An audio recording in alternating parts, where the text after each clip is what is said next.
figures reveal a persistent issue. 8 years after a pledge to end the practice, children and young people in England with serious mental health problems are still being sent for treatment far from their homes.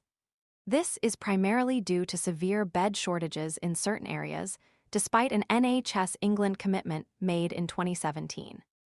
This commitment, articulated by NHS England's National Director for Mental Health, aimed to eliminate the necessity of forcing highly troubled under-18s to endure treatment hundreds of miles from their families and support networks. The promise was clear.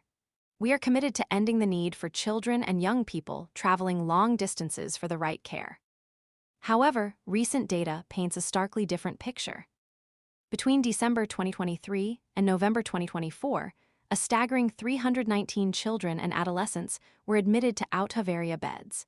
This resulted in a total of 35,845 inappropriate out-of-area placement bed days, a stark indicator of the persistent lack of accessible local care, according to data analysis by the Royal College of Psychiatrists, RCP.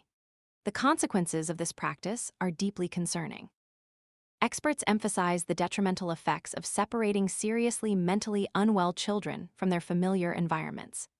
This separation is profoundly distressing, hindering their recovery process and significantly increasing their risk of self-harm, particularly for those already grappling with conditions like severe depression, eating disorders, psychosis, or personality disorders.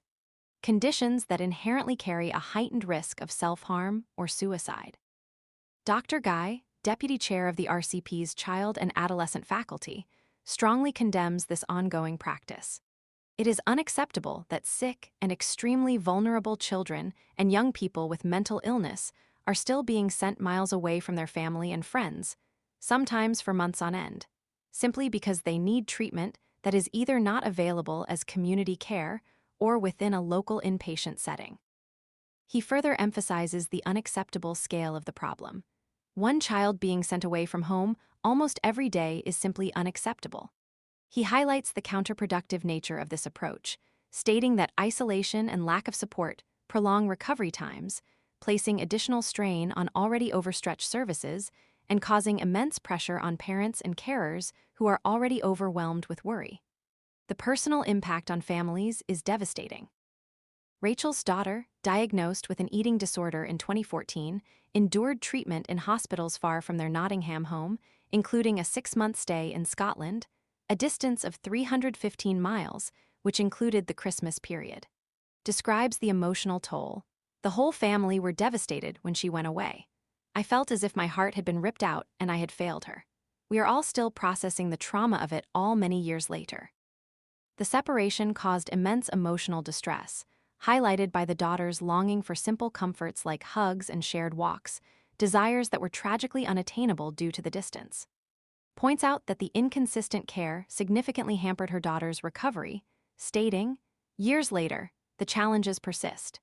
It is essential to move away from inappropriate and distressing placements and instead embrace compassionate approaches within communities." Parker, head of external affairs at YoungMinds, a children's mental health charity, adds another layer to the critique, emphasizing the financial burden on the NHS. He argues that out-of-area placements are far more expensive than providing support within the young person's local community. He concludes that the continued practice is unacceptable, especially following years of pledges to stop it, and a sign that the system is straining under the pressure. He urges the government to increase mental health support capacity in the community and enable earlier access to support, thereby preventing worsening conditions and saving the NHS significant resources. An NHS England spokesperson acknowledges the unacceptable nature of treating patients away from home, reiterating their commitment to eliminating out-of-area placements and offering support to systems nationwide to achieve this goal. They highlight the record numbers of children the NHS is currently treating and emphasize the publication of plans prioritizing mental health. However, a Department of Health and Social Care spokesperson underscores the problem's persistence, stating plainly, "Young people with mental health issues are not getting the care they need where they need it." They acknowledge the normalization of long waits and emphasize the government's efforts to provide children with earlier access to necessary support. The situation remains critical, demanding urgent and comprehensive action to address the systemic failures that continue to leave vulnerable children separated from their families and support networks during their most challenging times. The failure to deliver on the 2017 pledge represents a significant breach of trust and necessitates immediate and sustained reform to ensure timely, accessible, and compassionate mental health care for all young people in England. The human cost, both emotionally and financially, is simply too high to ignore.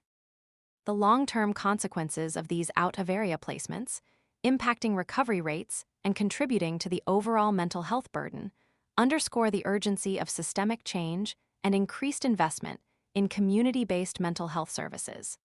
The need for improved early intervention strategies and expanded local capacity remains paramount in addressing this persistent and deeply concerning issue.